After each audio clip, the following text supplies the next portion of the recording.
하나님의 말씀 마태복음 1장 18절부터 25절까지 봅니다. 자, 다 같이 읽겠습니다. 시작.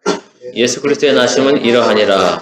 그의 어머니 마리아가 요셉과 약혼하고 동거하기 전에 성령으로 잉태된 것이 나타났더니 그의 남편 요셉은 의로운 사람이라. 그를 드러내지 아니하고 가만히 끊고자 하여 이 일을 생각할 때 주의 사자가 현몽하여 이르되 다윗의 자손 요셉아, 내 아내 마리아 데려오기를 무서워하지 말라. 그에게 잉태된 자는 성령으로 된 것이라. 아들을 낳으리니 이름을 예수라 하라. 이는 그가 자기 백성을 그들의 죄에서 구원할 자이심이라 하니라. 이 모든 일이 된 것은 주께서 선지자로 하신 말씀을 이루려 하심이니 이르시되 보라, 처녀가 잉태하여 아들을 낳을 것이요 그의 이름은 임마누엘이라 하리라 하셨으니 이를 번역한즉 하나님이 우리와 함께 계시다 함이라. 요셉이 잠에서 깨어 일어나 주의 사자의 분부대로 행하여 그의 아내를 데려왔으나 아들을 낳기까지 동침하지 아니하더니 나음의 이름을 예수라 하니라. 아멘. 예수님의 탄생과 신성이란 제목으로 말씀을 보겠습니다. 오늘이 무슨 날인지 다 아시죠? 네, 오늘 성탄절이죠. 성탄절, 예수님이 탄생하신 날입니다. 우리가 그러니까 예수님 탄생을 기념해서 이렇게 모였는데 정말 오늘이 정말 예수님이 탄생하신 날일까? 라는 걸 한번 생각을 잠깐 해봤으면 좋겠습니다. 이 과학적으로 이것을 이렇게 설명해 놓으신 분이 있어요. 창조과학회 김명현 교수님이 이거에 대해서 예수님의 진짜 탄생한 날에 대해서 올려놓은 게 있어요. 딱 자료를 만들어가지고 여러 자료들을 모아서 해놓은 것들이 있는데 유튜브에 보시면 그것들이 있으니까 개인적으로 참고해서 보시면 더 자세히 알 수 있고 오늘은 제가 한 2페이지 정도에 걸쳐서 잠깐 그걸 요약하고 계속 이어서 하도록 하겠습니다. 그 성경에도 보면 예수님이 탄생하신 날은 목자들이 양을 치는 그런 때였어요. 그러니까 겨울이 아니라는 거죠, 사실은. 근데 이제 캐톨릭에서 이것을 날짜를 어떤 사람이 잘못 계산해가지고 계속 이제 이어져 오고 있는데 한번 일단 보겠습니다. 우리는 그 예수님 탄생하신 날을 이렇게 12월 25일로 해가지고 기념하면서 모이는데 그래서 교회마다 성탄절 트리도 하고 장식도 하고 또 온갖 행사도 하면서 예수님 탄생을 축하하고 그렇게 즐겁게 그날 보냅니다. 그런데 여러 가지 정황상 보면 성경적으로 볼 때도 예수님 탄생일이 12월 25일은 아닌 것이 맞습니다. 그리고 성탄절은 나라마다 그 지키는 날이 다 달라요. 모든 나라가 12월 25일을 성탄절을 지키는 건 아니고 어떤 나라는 12월 6일이기도 하고 또 어떤 나라는 11월에 지키기도 합니다. 그렇지만 대부분의 많은 나라들이 12월 25일을 많이 지키고 있죠. 그날로 기념을 하고 있습니다. 그렇지만 성경의 기록으로 볼 때 12월은 신빙성이 떨어집니다. 왜 그런지 보겠습니다. 누가복음 2장 8절에서 12절까지 찾아보겠습니다. 누가복음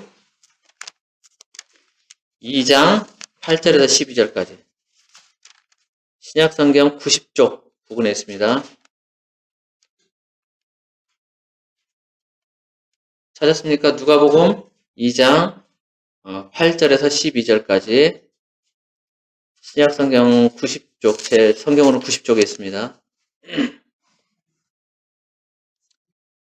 8절부터 2장 8절부터 12절까지 봅니다. 네, 찾으셨죠? 네.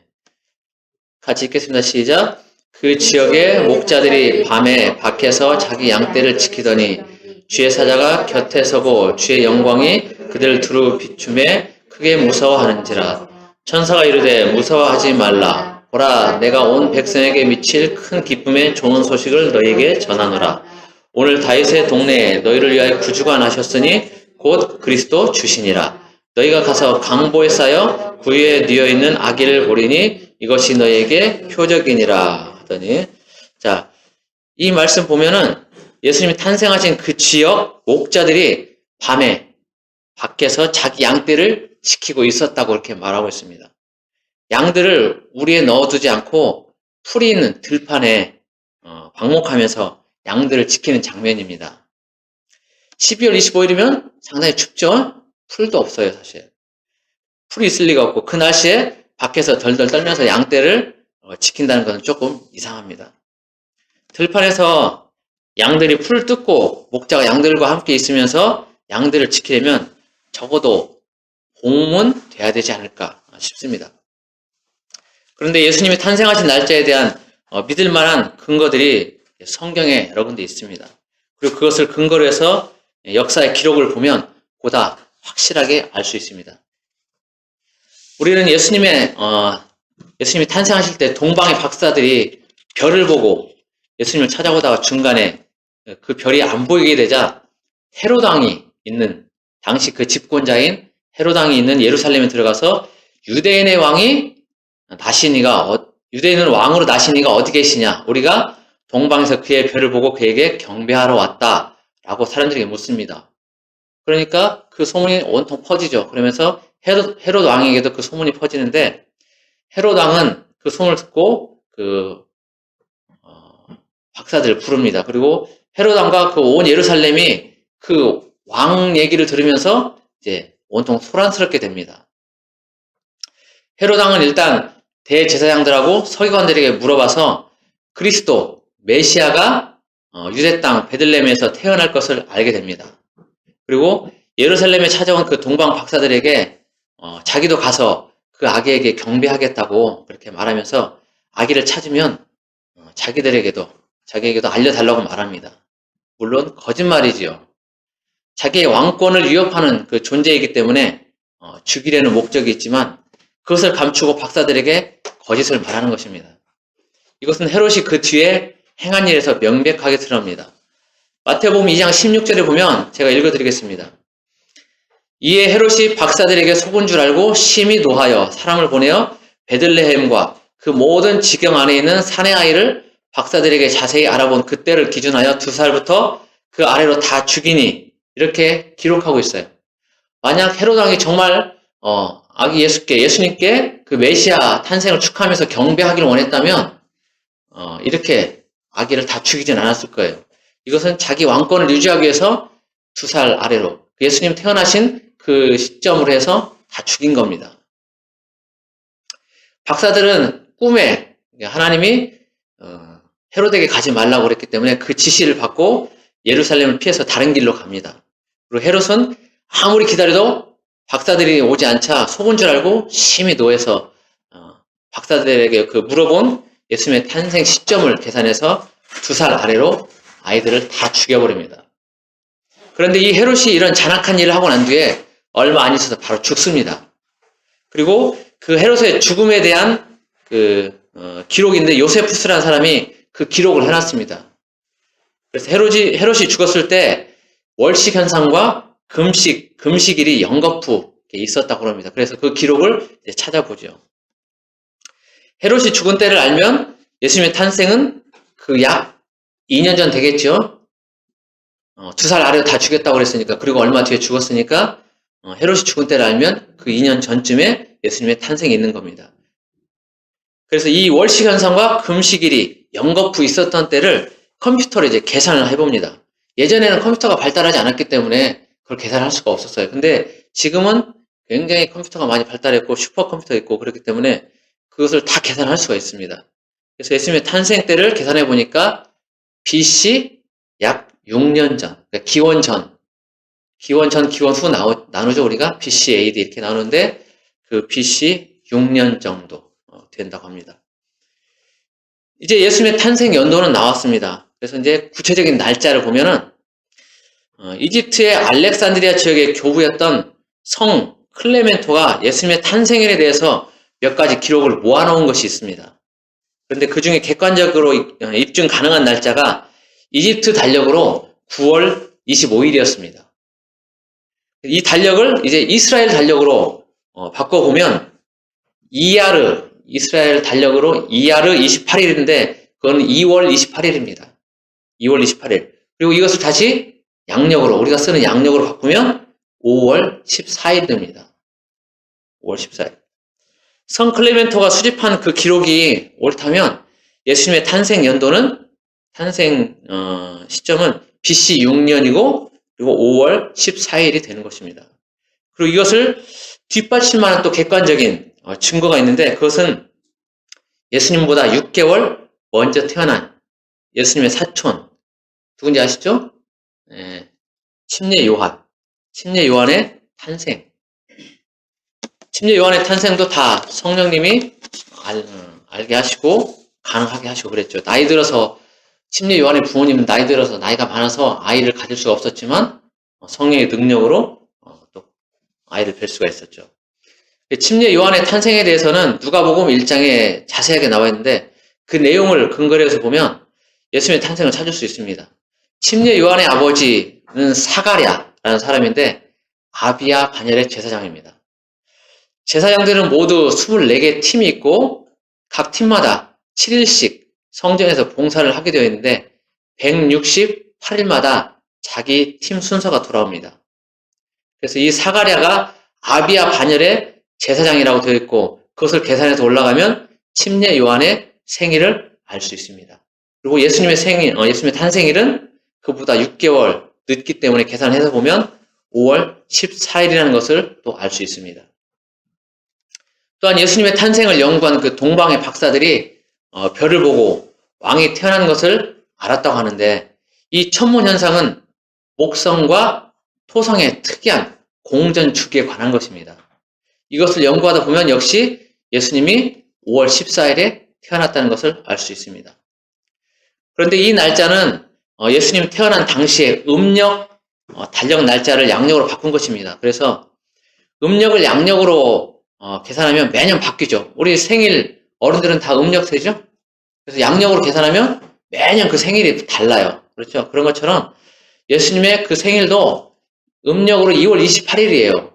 그래서 그것을 매년 양력으로 계산하면 5월 14일이 되는 건 아니죠. 달라지죠. 그렇지만 그 이스라엘 달력으로 2월 28일인데 그것을 알 수 있는 방법이 있어요. 이스라엘은 1967년에 6.1 전쟁을 통해서 일명 통곡의 벽이라고 하는 예루살렘 성벽의 일부를 탈환합니다. 그리고 이 날을 기념해서 예루살렘의 날이라고 칭하고 그 날을 기념합니다. 그런데 그 날이 2월 28일이에요. 공교롭죠? 성전 벽을 탈환한 날, 그리고 예수님의 생일날이 똑같은 날인 거예요. 예루살렘 성벽을 탈환했다는 것은 큰 의미가 있거든요. 하나님이 예수님이 다시 오시는 그 예수님께 제사를 드릴 수 있는 그 성전, 성벽을 탈환한 날이기 때문에 상당히 의미가 있습니다.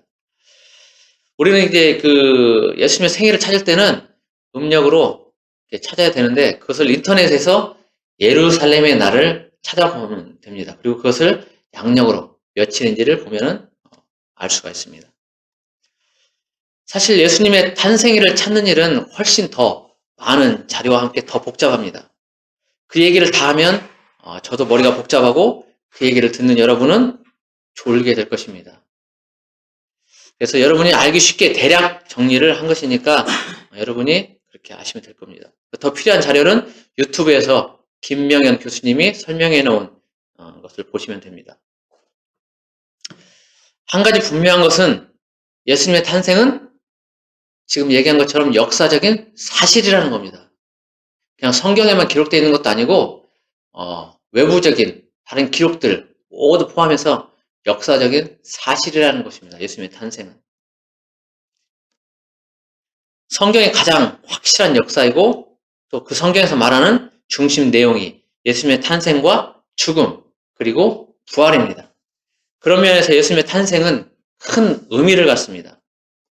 우리는 예수님이 왜 이 땅에 사람의 모습으로 오셔야만 했으며 그 의미는 무엇인지를 알아야 합니다. 먼저 예수님은 구약에서 오시리라고 예언이 되어 있습니다. 오늘 본문 23절을 보겠습니다. 제가 읽어드리겠습니다.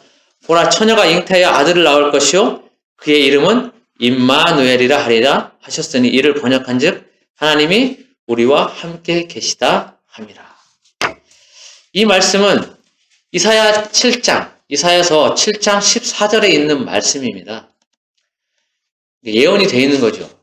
예수님이 오실 것을 구약의 이사야 선지자가 하나님께로부터 계시를 받아서 기록해 놓은 것입니다. 예수님은 대충 아무 때나 그렇게나 그렇게 오신 것이 아닙니다. 미리 하나님의 구원 계획 속에 예언하시고 그것을 이루러 성취하러 오신 것입니다. 사람의 모습으로 오시긴 했으나 정자와 난자가 만난 그 수정차가 됐고 그 결과로 태어난 것이 아닙니다. 좀 전에 보았던 말씀에는 분명하게 처녀가 잉태하여 아들을 낳는다고 되어 있습니다. 남자와 여자가 결혼해서 낳은 것이 아니고 처녀가 잉태하여 낳은 것입니다. 즉 다시 말하면 여자의 몸만 빌어서 태어난 것입니다. 그래서 예수님의 염색체는 남자를 상징하는 Y는 없고 여자를 상징하는 X만 있다고 합니다. 사실 예수님을 낳은 마리아는 당시 요셉이라는 사람과 결혼하기로 약속을 했고 약혼을 한 상태였습니다. 그런데 요셉이 마리아가 아이를 잉태한 것을 알게 되었습니다. 요셉은 마리아가 다른 남자의 아이를 가졌다고 생각했을 것입니다. 보통 사람 같으면 그 일을 소문내서 마리아를 수치스럽게 하든지 아니면 동네를 소란스럽게 했을지도 모릅니다. 또 성경에서는 간음죄에 해당되기 때문에 돌로 쳐 죽이게 돼 있어요. 어쩌면 생명의 위협도 있지요. 그렇지만 요셉은 의로운 사람이었습니다. 마리아가 자기와 약혼했는데 아이를 가졌다는 그 소문을 내지 않고 조용히 약혼을 파기하려고 했습니다. 그런데 꿈에 주의 사자가 나타나서 마리아에게 잉태된 자는 성령으로 된 것이니 데려오기를 무서워하지 말라라고 말합니다. 요셉은 잠에서 깨어서 아무 말 하지 않고 주의 사자가 분부한 대로 마리아를 데려옵니다. 그리고 아들을 낳기까지 마리아와 동침하지 않습니다. 성경이 역사이고 사실임을 볼 때 예수님의 탄생도 남자 없는 탄생이었고 사실인 것입니다.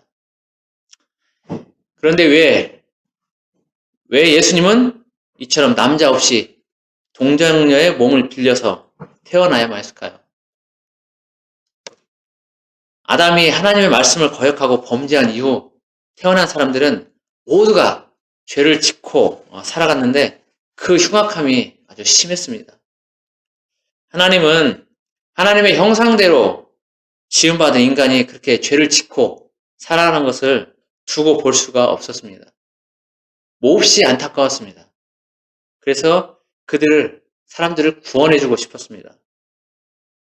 그런데 하나님 앞에 공짜란 없습니다. 하나님의 방법은 대가를 지불하는 것입니다. 사람이 잘못한 것이니 사람이 그 책임을 져야 하는 것입니다. 누군가 인류의 죄를 짊어지고 인류를 대신해서 죽어야만 하는 것입니다. 그런데 아담이 범죄한 이후로 태어난 사람은 모두 다 아담의 후손이고 죄를 가지고 태어납니다. 우리 혈관 속에 죄가 흐르고 있는 거죠. 로마서 23장에는 모든 사람이 죄를 범하였음에 하나님의 영광에 이르지 못한다고 말하고 있습니다. 모든 사람이 죄인으로 태어나 죄를 짓고 살아가는 것입니다. 남자와 여자가 결합해서 태어나는 사람들은 모두 다 아담의 후손이고 죄를 가지고 태어납니다.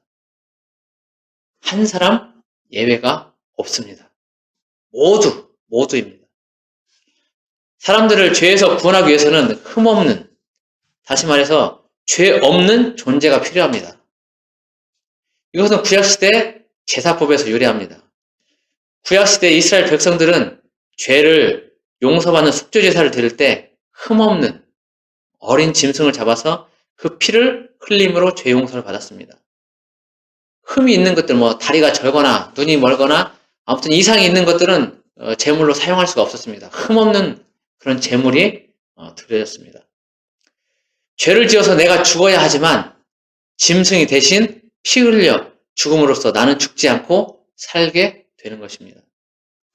이것은 아담이 범죄한 이후에 아담과 하와가 무화과나무 잎으로 치마를 엮어 수치를 가렸을 때 하나님이 한 마리 짐승을 희생시켜 가죽으로 옷을 해 입히시고 그들의 수치를 가려주셨던 것에서 알 수 있습니다.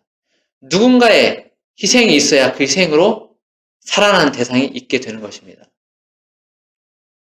그런데 이 땅에 태어나는 사람들은 모두 다 남자와 여자가 결합해서 태어난 존재이고 다 죄인이고 흠이 있습니다. 그래서 이 땅에 있는 존재들로는 다른 사람들을 죄에서 구원하기 위한 속죄제의 제물이 될 수 없습니다. 이런 상황을 잘 아시는 하나님은 결국 죄 없는 자신이, 하나님 자신이 직접 땅에 내려와 희생 제물이 되시기로 계획하시고 마리아의 몸을 빌려 태어나시게 됩니다. 이것이 예수님이 동정녀의 몸을 빌려 태어나야만 했던 이유입니다. 로마서 3장 10절에 보면 의인은 없나니 하나도 없으며 라고 말합니다. 이 땅에는 의인이 하나도 없고 모두 죄인이기 때문에 다른 사람들을 위해 대신 죽어줄 흠없는 깨끗한 존재가 없어서 아무런 흠도 없으신 예수님이 하늘 보좌를 버리고 이 땅에 희생 제물로 오신 것입니다.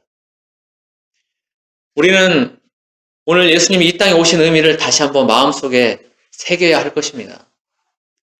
예수님이 우리의 죄를 용서하시기 위해서 오신 그런 날이어서 우리에게는 기쁜 날입니다.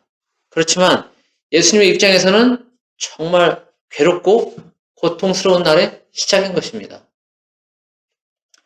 우리들의 입장만 생각하고 기뻐하기엔 하나님의 마음을 외면할 수가 없습니다. 사람들은 성탄절에 흥청망청 마시고 즐기며 떠듭니다.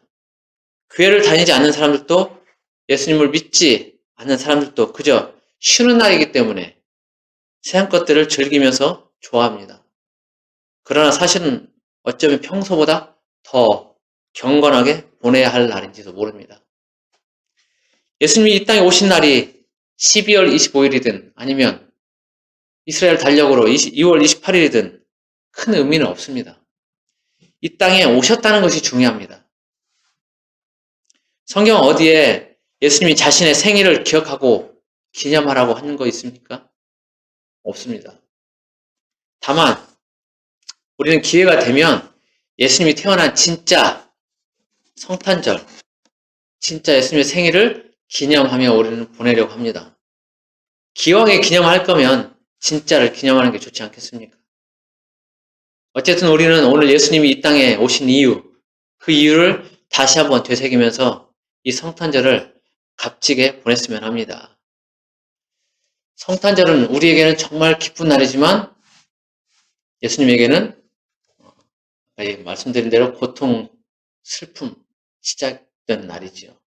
실제로 예수님은 십자가에서 피 흘려 죽으셨죠. 우리 모두를 위해서, 우리를 죄에서 구원하시기 위해서 말입니다. 그 예수님의 십자가의 피, 그 태어남, 그 모든 것들이 헛되지 않기를 바랍니다. 우리 모두 그 예수님의 마음을 알아서, 하나님의 마음을 알아서 예수님을 마음 가운데 받아들이고 또 날마다 그 예수님을 따라서 살아가는 그런 삶을 살아가기를 예수님의 이름으로 축복합니다. 기도하겠습니다.